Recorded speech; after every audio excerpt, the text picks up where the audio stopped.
We have the question. Give one word for the following.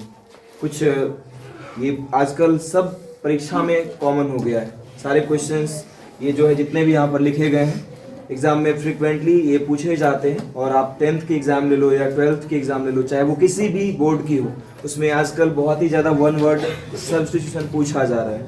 ठीक है, तो उसमें से कुछ यहाँ पर हमने गिने चुने लिखे हैं, तो आपको यदि पता हो तो बता सकते हैं। सबसे पहला है a child whose parents are dead, या फिर ऐसे भी कह सकते हैं कि a child who has no parents, यानी एक ऐसा बच्चा जिसके माँ बाप नहीं हो, उसे हम क्या कह सकते हैं। तो इसके लिए एक वर्ड हमने आपको बताया होगा, ऑर्फन वर्ड यूज किया जाता है, जिसका मतलब होता है अनाथ।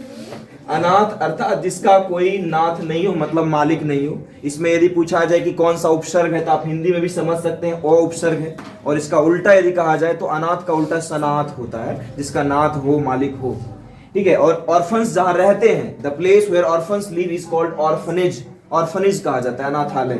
ठीक है, आगे बढ़ते हैं। दूसरा क्वेश्चन है the killing of an infant, एक बच्चे को मारा जाना, शिशु को मारा जाना। एक्चुअली 5 साल से कम के बच्चे को इन्फेंट कहा जाता है, इन्फेंट का अर्थ शिशु होता है, तो इसको कहा जाता है, हमने बताया होगा आपको, इन्फेंटिसाइड। इन्फेंटिसाइड, शिशु हत्या, चाहे वो किसी तरह से हो, गला दबाकर, मैक्सिमम ऐसा ही किया जाता है, खास करके लड़कियों के साथ ऐसा होता है।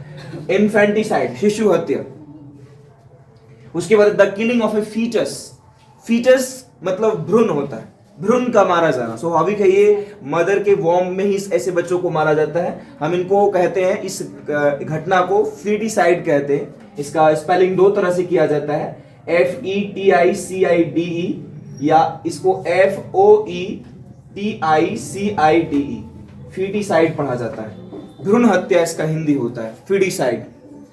उसके बाद देखें तो the killing of one self, खुद को मारना, ये तो सबको पता होना चाहिए, लेकिन कई लोग इसको गलत पढ़ते हैं, तो हमें सही पढ़ना चाहिए। इसको सुइसाइड पढ़ा जाता है, हिंदी में इसको आप आत्महत्या कहते हैं, सुइसाइड। उसके बाद बढ़े तो वन हु इज अनमैरिड, जिसकी शादी ना हुई हो, उसे हम, वैसे मेल के लिए ये शब्द यूज किया जाता है बैचलर, यदि फीमेल है तो इसी का फेमिनिन होता है मैडन, MAIDEN, मैडन। मैडन मतलब कुंवारी होता है, युवती होता है। चलिए आगे बढ़े तो one who rules with all power, सुनिए सभी ध्यान से, one who rules with all power, जो अपनी पूरी शक्ति सत्ता का प्रयोग करके कोई शासन करता है, उसको कहते हैं हम लोग तानाशाह, हिंदी में कहा जाता है, और इंग्लिश में इसी को डिक्टेटर कहते हैं। For example Hitler was one of the finest dictator. चलिए, one who rules with all power, उन्हें हम कहते हैं डिक्टेटर, तानाशाह। आगे बढ़े तो one who knows many languages, यहां पर थोड़ी कंफ्यूजन हो सकती है। यहां पर देखिएगा क्वेश्चन है one who knows many languages, जो बहुत सी भाषाओं को जानता है। और एक बार याद होगा हमने बताया था one who speaks many languages, दोनों में अंतर है। जो एक से अधिक भाषाओं को बोलता है उसको हम पॉलीग्लॉट कहते हैं, हिंदी में बहुभाषी होता है। लेकिन यहां पर है one who knows many languages, जो एक से अधिक भाषाओं को जानता है। हालांकि कॉमन है, यदि वो ऑप्शन ना रहे तो हम चुन सकते हैं, लेकिन यहां पर जो इसका आंसर होगा वो होगा लिंग्विस्ट। लिंग्विस्ट याद होगा, जो लैंग्वेज का स्टडी करता है उसको भी हम लिंग्विस्ट कहते हैं। इसको हिंदी में कहते हैं भाषाविद, यानी भाषा का जानकार, भाषाविद। पॉलीग्लॉट भी ध्यान में रखिएगा, यानी one who speaks more than one languages या मेनी लैंग्वेजेस, जो बहुत सारी भाषाओं को बोलता है उसे हम पॉलीग्लॉट कहते हैं, POLY, पॉली, GLOT, पॉलीग्लॉट। उसके बाद है one who Yeats too much, ये भी कॉमन है, हमने देखा है कि प्रीवियस ईयर में पूछा भी गया है, जो बहुत ही ज्यादा खाता है। हिंदी में इसको हम पेटू कहते हैं। पेटू का इंग्लिश मैंने आपको बताया होगा, ग्लटन होता है, GLUTTON, glutton, GLUTTON, glutton. One who Yeats too much, जो बहुत ही ज्यादा खाता है, मोर देन रिक्वायर्ड, जरूरत से ज्यादा। उसके बाद है one who settled in a foreign country, जो विदेश में जाकर बस गया हो, उसको हम क्या कहते हैं, उसको इमिग्रेंट कहते हैं, इमिग्रेंट।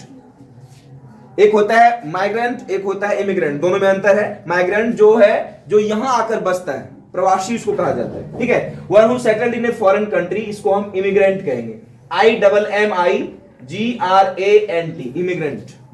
उसके बाद है one who deals in flowers, ये भी हमने बताया आपको कि जो फ्लावर्स का बिजनेस वगैरह करता है उसको हम कहते हैं फ्लोरिस्ट,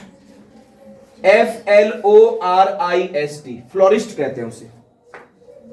आगे बढ़े तो one who loves one's country, जो अपने देश से प्यार करता है, उसे हम क्या कहते हैं, देशभक्त शब्द हिंदी में यूज किया जाता है और इंग्लिश में इसी को हम पैट्रियोट कहते हैं, इंग्लिश में पैट्रियोट कहते हैं। अगला है one who sells sweets and pastries. Pastries का मतलब शायद आप लोगों को पता नहीं, पेस्ट्रीज के बहुत सारे मतलब होते हैं, समोसा, कचौड़ी वगैरह वगैरह जो चीजें होती है। नहीं, स्वीट्स मतलब मिठाइयां हो गई, मिष्टान भी इसका मतलब होता है। तो मिठाइयां और कचौड़ी जो बेचता है उसे हम क्या कहते हैं? हिंदी में आप हलवाई शब्द इसके लिए यूज करते हैं, इंग्लिश में इसी को कन्फेक्शनर कहा जाता है।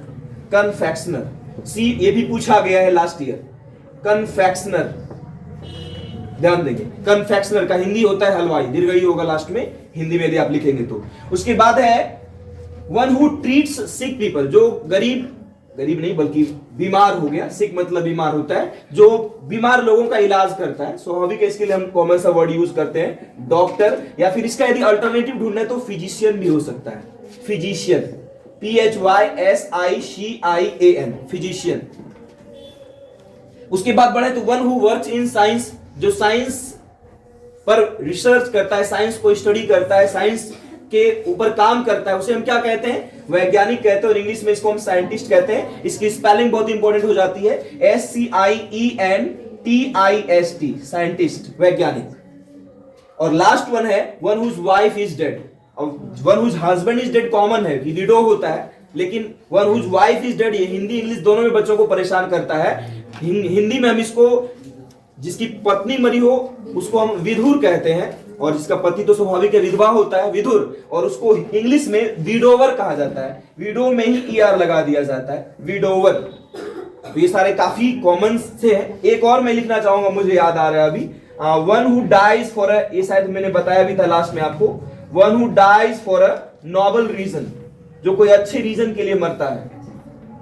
इधर ही मैंने बताया था, या रीजन कहिए, काउज कहिए, लास्ट टाइम मैंने बताया भी था, बताया आप लोगों को। हाँ, उसको मार्टर पढ़ा जाता है, MARTYR, मार्टर, शहीद आप हिंदी में इसको कहते हो।